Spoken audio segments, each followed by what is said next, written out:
Alright everyone, this is Ash. Welcome back to the King's Speech. So like I mentioned in the last couple of videos, read-throughs are still going to be on break for a little while. I think it's going to be probably closer to December Christmas break when they'll be making return to the channel. Just because right now with everything going on in Palestine, honestly cannot really kind of focus on doing content creation stuff like that right now. My heart really isn't fully into it. So I really do want to take kind of like a break before I get back to it, because right now it is a little bit too much with everything going on. That said, please continue to support Palestinians right now. Please don't stop, calling your elected representatives, emailing them, putting pressure on them however you can. We're seeing more of them finally starting to cave to pressure and calling for a ceasefire. So it does work. Please keep the pressure on them. But apart from that, like I mentioned, I will be still trying to keep current with the Shonen Jump content as it's coming out, just because I do not want to fall behind on it. So I recorded a short video for the Spy Family chapter just because there was some speculating I wanted to do. Usually I wouldn't do a video for the short kind of break chapters before the real ones, so to speak, but I felt like there's enough in this one to talk about, so I made a little short video on it. Apart from that, I want to get around to the next few chapters of Akane-Banashi as well. There's no new Kaiju chapter this week just because the author is on break until I think mid-December, so we'll get back to that series when the chapters are back. But without further ado, let us dive into Akane-Banashi, Story 88, Got Me Licked, with story by Yuki Tsunaga, art by Takamasa Moe, translation by Stephen Paul, and lettering by Sneer Aron. And then we have, is this Yuzen or Zenmai? Hold on. I think this is... I honestly can't tell. I think it's supposed to be Yuzen. We have undoubtedly weak, lacking in confidence, the eyes of a loser. It was obvious from the first glance. He's lost before we even fought. I thought he was nothing. So how? He's like, what? First the young master, and now the old master likes to lick metal too? He's like, oh, ma'am, did you hear that? Your husband and son like to... And she's like, oh, it's fine. That was what originally brought my husband and me together in the first place.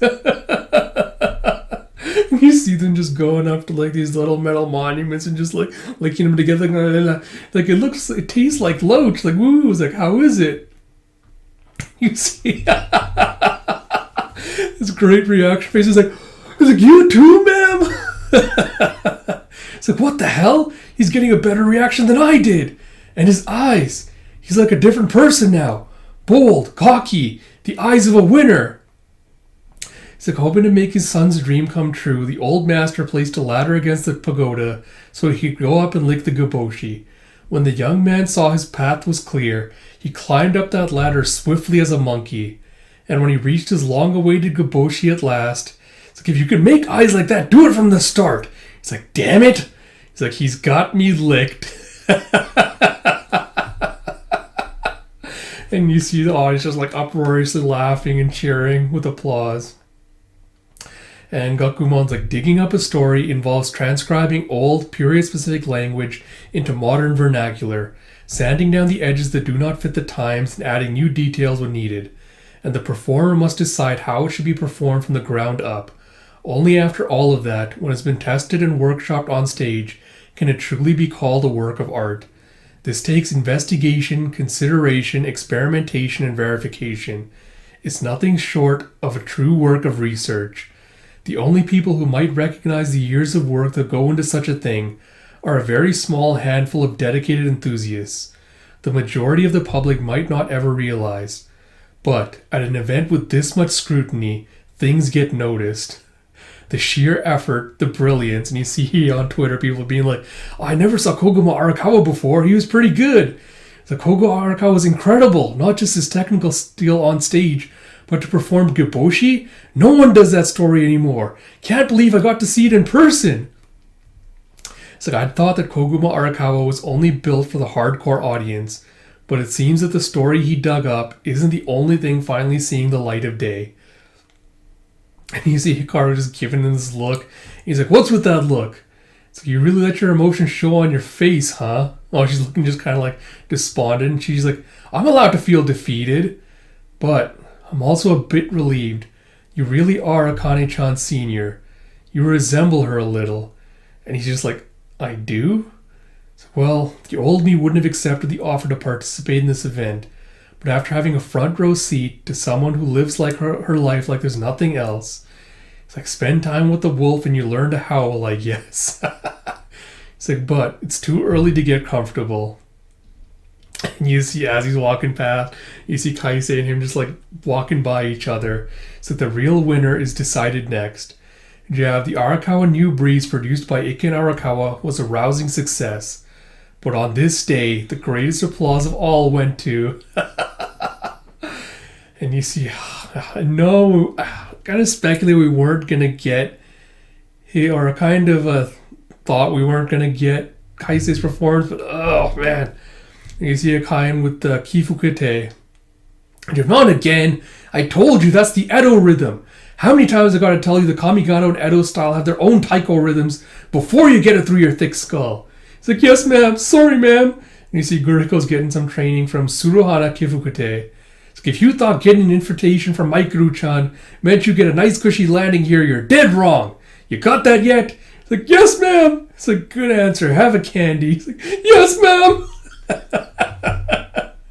As Guriko's getting Pavloved. You have Hamemono as the background music we often play in Kamigata-style Rakugo. Cheerful, flashy stories get a better crowd reaction, you see. So we get a lot of shamisen and other musical fanfares in our Rakugo. My point is, learning the basic rhythm is vitally important.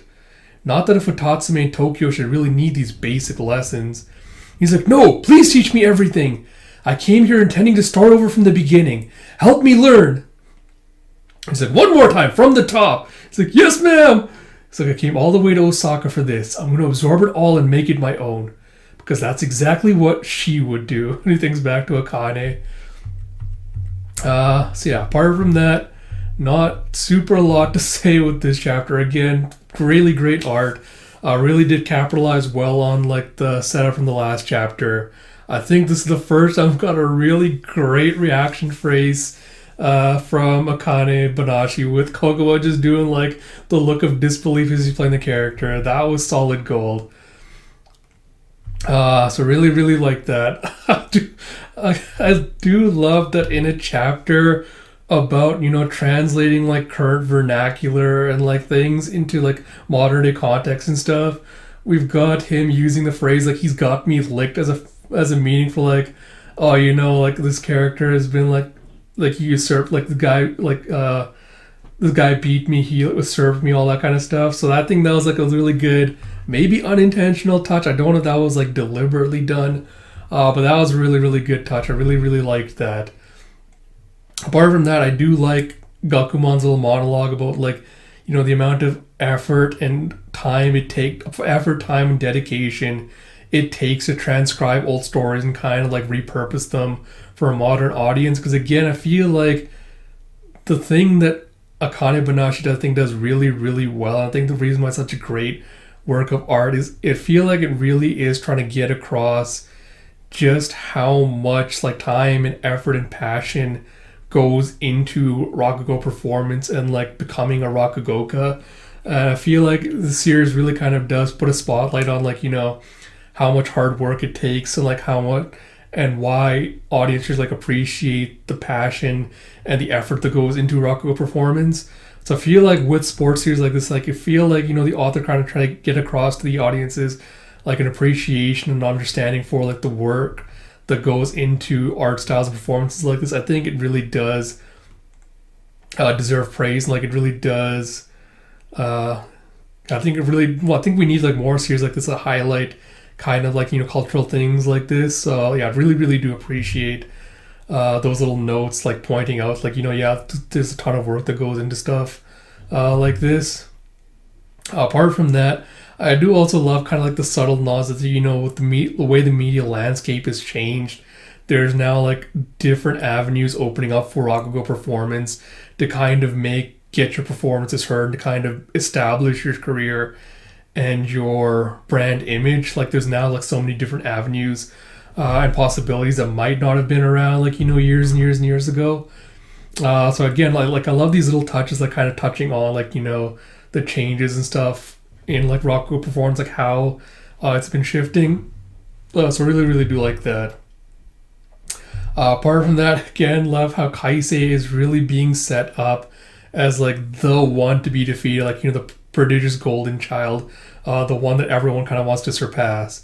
So it's obviously very much being set up for like Akane towards the end, I think, going to be the one that's going to have to surpass him. So I'm really, really curious to like what performance is going to do that, like what performance is finally going to topple him. And I'm also really, really curious to see Kaisei going into his villain era, so to speak. So yeah, really, really looking forward to that. Again, unless there's a twist, I feel like, we have the whole like, the greatest applause of all went to, like, I feel like it has to be Kaisei, unless there's going to be some kind of shocking twist. But I'm curious to see I'm curious to see the details if we'll hear them from Koguma when he talks to Akane later to kind of like potentially inspire her. So I'm curious if we'll see all that. Apart from that, again, I like how we're getting like a broader display of like everything that goes on behind Rakugo. It's like, all right, it's not just about the storytelling. There's also the musical accompaniment as well. So I like that we're getting like an exploration of like all the facets of Rakugo performance, where it's like, it's not just about the storytelling. You have to consider the music that they use, what instruments they use, and why, what beats and stuff they use. So again, I like that we're getting like this broad scope of like everything involved with it. So again, I want to see more and more of that, because I feel like it really does give you a greater and like deeper appreciation of the series. So yeah, really, really good. Enjoyed this chapter a lot. Looking forward to kind of like where the next arc and stuff is going to go from here. But yeah, Akane-Banashi has been back on a solid roll, I think. These last couple of chapters, looking forward to more. So like I mentioned at the beginning, Akane will be out today along with the short Spy Family chapter. Like I mentioned, read-throughs will still be on a brief hiatus for now. I'll do a proper channel update when I'm ready to get back around to those again. But as always, if you like my content, please do like, comment, subscribe, all that good stuff. It really does mean a lot to me. Like I mentioned, please also do continue supporting Palestine. And until next time, this is Ash. Talk to you all later.